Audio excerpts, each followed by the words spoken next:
Hello everyone, চলো আরও একটা রেসিপি দেখে নিই। এই যে দেখতে পাচ্ছ, এটা হচ্ছে পঞ্চমুখী কচু। এটা আমি কি করে বানিয়েছি চলো দেখে নিই। প্রথমে আমি এরকম কেটে নিয়েছি। কেউ চাইলে এর সঙ্গে আলু মেশাতে পারেন, আমি এখানে আলু দেইনি, শুধু পঞ্চমুখী কচুই নিয়েছি। অল্প লবণ দিয়ে এবার ভাপিয়ে নেব। একটু ঢেকে দিলাম, ভাপানো হয়ে গেছে। এবার জল ঝরিয়ে নেব। জল ঝরানো হয়ে গেছে, একদম ভাপানো হয়ে গেছে সুন্দর। এবার এখানে টমেটো, একটা বড় টমেটো নিয়েছি, 2 ইঞ্চি মতো আদা, 3টে বড় কাঁচা লঙ্কা। এবার পেস্ট বানিয়ে নেব। এবার 2 চামচ সর্ষের তেল গরম করে নিয়ে ভাপানো কচু হালকা ভেজে নেব। একটু নুন হলুদ মিশিয়ে নিয়ে, হলুদ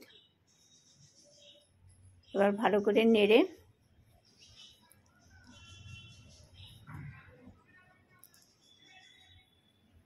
একটু ভালো করে মিশিয়ে নিয়ে,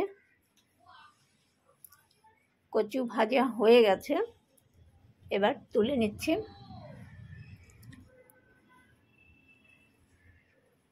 একদম ভেজে নিয়েছি, খুব কড়া করে ভাজিনি। আবার 2 চামচ সরষের তেল গরম করে নিয়ে এবার ফোড়নে যাবে শুকনো লঙ্কা। শুকনো লঙ্কা একটু ভেজে নিয়ে তেজপাতা, গোটা জিরে,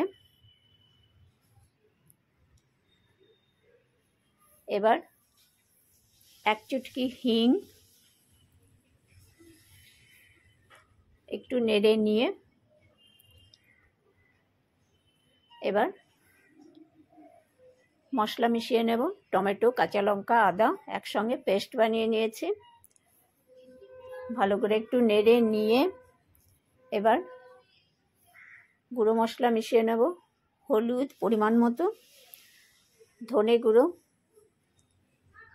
জিরে গুঁড়ো, গরম মশলা গুঁড়ো। খুব ভালো করে নেড়ে আবার মিশিয়ে নিয়ে ফ্লেম একদম কম থাকবে। পরিমাণ মতো নুন,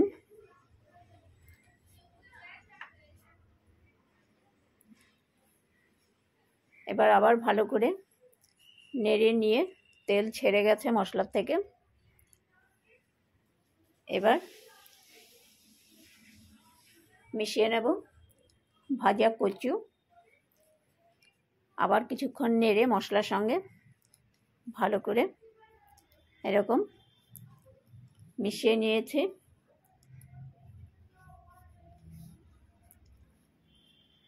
এবার মিশিয়ে নেব গরম জল পরিমাণ মতো, গরম জল।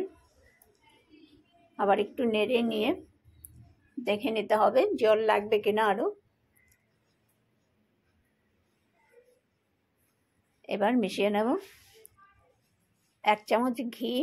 ঘিটা যার যার ইচ্ছে মতো ব্যবহার করতে পারেন, কেউ চাইলে নাও ব্যবহার করতে পারেন। একদম রেডি হয়ে গেছে পঞ্চমুখী কচুর ডালনা। এটা দারুণ দারুণ টেস্টি হয়, অবশ্যই একবার ট্রাই করবেন। আর ভালো লাগলে লাইক, শেয়ার, কমেন্ট করবেন।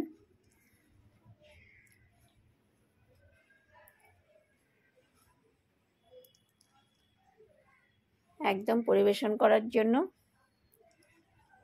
রেডি।